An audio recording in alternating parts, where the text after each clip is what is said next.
नमस्कार, मैं प्रवीण गौतम। दोस्तों, वीडियो में आपको बताएंगे कि संसद में बीजेपी और कांग्रेस के खातों में कितना पैसा है। इस बात पर अजय माकन ने क्या आंकड़ा पेश किया जो आपकी होश उड़ा देगा।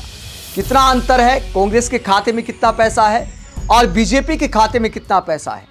अच्छी मल्टीनेशनल कंपनियों को पीछे छोड़ दिया है बीजेपी ने, इतनी धनवान हो गई है बीजेपी।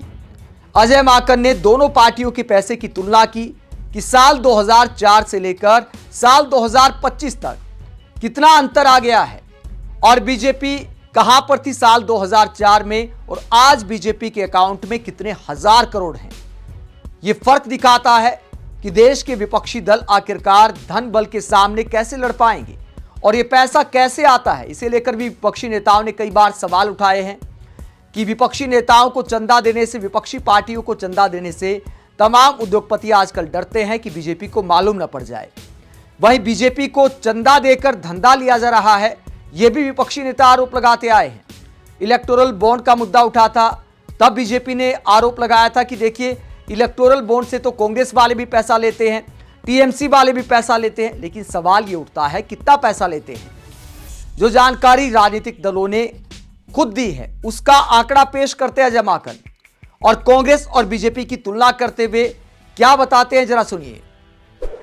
सभापति महोदय, हम दुनिया भर में बड़े गर्व से छाती ठोक कर कहते हैं कि Bharat mother of democracy, Bharat लोकतंत्र की जननी है। लेकिन जो तथ्य आज मैं इस सभा के अंदर रखूंगा, सभा पटल पे रखूंगा, वे चीख करके गवाही दे रही हैं कि भारत में शायद यह जननी अब जीवित नहीं है। सभापति महोदय, किसी भी जीवंत लोकतंत्र के लिए 3 बुनियादी शर्तें होती हैं, 3 कसौटियों पे खड़ा उतरना पड़ता है। सबसे पहला लेवल प्लेइंग फील्ड, समान अवसर सभी के सभी दलों के लिए। दूसरा ट्रांसपेरेंसी, पारदर्शिता, और तीसरा क्रेडिबिलिटी, विश्वसनीयता। सबसे पहले अगर हम लेवल प्लेइंग फील्ड की बात करें तो मैं केवल आंकड़ों के ऊपर जाऊंगा। सभापति महोदय, मैं कांग्रेस पार्टी का कोषाध्यक्ष भी हूं, राज्यसभा के एमपी के साथ साथ। सभापति महोदय, पिछले 2-3 वर्षों से मैं हर इलेक्शन के बाद जैसे सभी पार्टीज को अपना हिसाब किताब देना होता है वो मैं दे रहा हूं, और जाहिर बात है कि मैं दूसरी पार्टीज का भी जो हिसाब किताब होता है उसको भी मैं देखता हूं। इलेक्शन कमीशन की वेबसाइट पे पब्लिक के लिए, सबके लिए वो वहां पर रहता है। सभापति महोदय, आप बड़े हैरान होंगे, सदन बड़ा हैरान होगा, मैं कुछ आंकड़े देना चाहता हूं। हर इलेक्शन के बाद हम ये बताते हैं कि कितना पैसा खर्च हुआ और साथ में ये भी बताते हैं कि कितना पैसा हमारे बैंक अकाउंट के अंदर है, और ये लेवल प्लेइंग फील्ड की बात इससे निकल करके आती है। 2004 के अंदर भाजपा के बैंक बैलेंस, बैंक अकाउंट के अंदर 2004 के बाद 88 करोड़ थे। हमारे कांग्रेस के बैंक के अंदर 38 करोड़ थे, लगभग 2 गुना भाजपा के हमसे ज्यादा थे। हमारी सरकार आई, ज्यादा हमारी स्ट्रेंथ थी, तो ज्यादा स्ट्रेंथ के बेसिस पे हमें ज्यादा पैसा मिला, और भाजपा के बैंक के अंदर 150 करोड़ रुपए 2009 के बाद में आए और कांग्रेस के बैंक अकाउंट के अंदर जमा 221 करोड़ रहे। ये 1.47 टाइम्स कांग्रेस के ज्यादा थे। 60-40 का रेशियो था। 2014 के बाद भी यह रेशियो 60-40 का रहा। अब उसके बाद 5 साल भाजपा आती है। 2014 में भाजपा के बैंक अकाउंट में 295 करोड़ रुपए थे।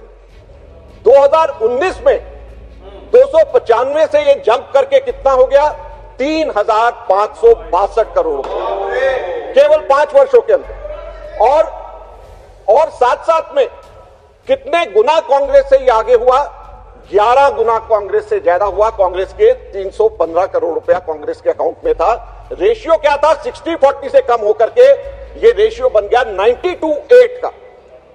उसके बाद में 2024 आता है और चौंकाने वाली फिगर, सभापति महोदय, 3562 करोड़ से बढ़कर के भाजपा के खातों में कितने पैसे भाजपा के अकाउंट में है, 10,107 करोड़ रुपया, 10,107 करोड़ रुपया, और कांग्रेस के 133 करोड़ रुपया। 75 गुना भाजपा के पास में कांग्रेस से ज्यादा पैसे बैंक अकाउंट के अंदर है। तो किस तरीके से लेवल प्लेइंग फील्ड है, किस तरीके से विपक्ष जो है सत्ताधारी पार्टी का मुकाबला करेगी, और रेशियो क्या है, 99:1 का रेशियो। 99:1 के रेशियो में ऑपोजिशन का और रूलिंग पार्टी का पैसा बैंक अकाउंट के अंदर जमा है। किस तरीके से आप सोचते हैं कि लोकतंत्र जिंदा होगा, किस तरीके से आप सोचते हैं कि लेवल प्लेइंग फील्ड यहां पे होगा, ये हम लोगों को समझ नहीं आता। सभापति महोदय, सिर्फ यहीं तक नहीं बात खत्म होती।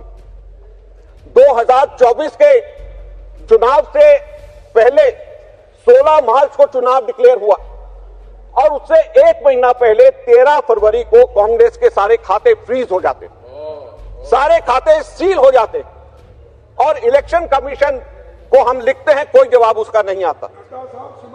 इनकम टैक्स डिपार्टमेंट कांग्रेस को 210 करोड़ रुपए का नोटिस देता और 210 करोड़ का नोटिस देता है, सारे खाते सील हो जाते हैं, चुनाव डिक्लेयर हो जाता है। उसके बाद हमारे बैंक अकाउंट से 135 करोड़ रुपया इनकम टैक्स अपने आप बाहर निकाल लेती है और उसके बाद में हमारे खाते 23 मार्च को खुलते हैं, जबकि इलेक्शन डिक्लेयर 16 मार्च को हो चुका है। हम लोग किस तरीके से इलेक्शन की तैयारी करेंगे, किस तरीके से प्रमुख विपक्षी दल इलेक्शन की तैयारी करेगा? लोकतंत्र की रक्षा करना हम सबका फर्ज। सरकार को एम्प्लॉयमेंट देना है, सरकार को डिफेंस का भी ध्यान रखना है, एक्सटर्नल अफेयर्स का भी ध्यान रखना है, नौकरियां भी देनी है, लोगों को खाने का भी देना है, लेकिन सरकार का सबसे बड़ा काम लोकतंत्र की रक्षा करना भी होता है। लेकिन उसके अंदर ये सरकार पूरी तरीके से विफल हो गई है। क्यों? क्योंकि एजेंसीज इस तरीके से डायरेक्ट किया जाता है। मैंने कोषाध्यक्ष होने के नाते मैंने बिजनेसमैन से बात करी, बड़े इंडस्ट्रियलिस्ट से बात करी।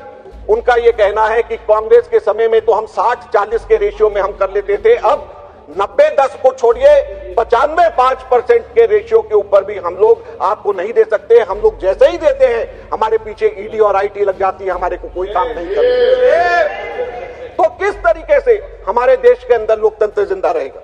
तो कांग्रेस के सांसद अजय माकन दावा करते हैं कि 20-25 साल पहले जो मुकाबला तकरीबन बराबरी का था या थोड़ा बहुत ऊपर नीचे होता रहता था, जाहिर सी बात है जिसकी सत्ता होती है उसके पास ज्यादा चंदा आता है, क्योंकि उद्योगपति तो अपना लाभ देखता है और लाभ मिलता है सत्ताधारी पार्टी से। लेकिन पीएम मोदी के प्रधानमंत्री बनने के बाद अंतर इतना बड़ा हो गया है कि अब कोई मुकाबला नहीं कर सकता पैसे में बीजेपी का। यही वजह है कि ऐसे दफ्तर बन रहे हैं। ये आप देखिए बीजेपी के तमाम कार्यालय, ये देखिए आप, इस तरह की शानदार बिल्डिंग बनाई है बीजेपी ने और अब भी कई जिलों में दफ्तर बन रहे हैं। रोजाना किसी न किसी दफ्तर का उद्घाटन हो रहा है। मल्टीनेशनल कंपनियों को माफ करते हैं बीजेपी के हाईटेक दफ्तर। अब लोग कहेंगे कि भैया बुराई क्या है बनाने में? सवाल यह उठता है कि इस टाइप के कितने स्कूल बना दिए बीजेपी ने, शिक्षा का कौन सा मॉडल खड़ा कर दिया? किसी राज्य में तो बता दीजिए कि ऐसे शानदार स्कूल बना दिए हों। तो हजारों करोड़ का जो चंदा बीजेपी के पास आ रहा है उसका कैसे इस्तेमाल किया जा रहा है? क्या वो देश सेवा में लग रहा है? ये लोग सवाल उठाते हैं। आप इस पूरे मुद्दे को लेकर क्या सोचते हैं? कमेंट बॉक्स पर अपनी राय जरूर दें कि क्या विपक्षी पार्टियां बीजेपी का मुकाबला कर सकती हैं जब बीजेपी के खाते में 10,000 करोड़ से भी ज्यादा हो गए हैं। अजय माकन का कहना है कि 99-1 का मुकाबला देश की सबसे बड़ी विपक्षी पार्टी कांग्रेस के साथ हो गया है, तो बाकी दलों के साथ तो तुलना ही क्या करना। आप क्या सोचते हैं? कमेंट बॉक्स पर अपनी राय जरूर दें, साथ ही चैनल को सब्सक्राइब भी करें। नमस्कार।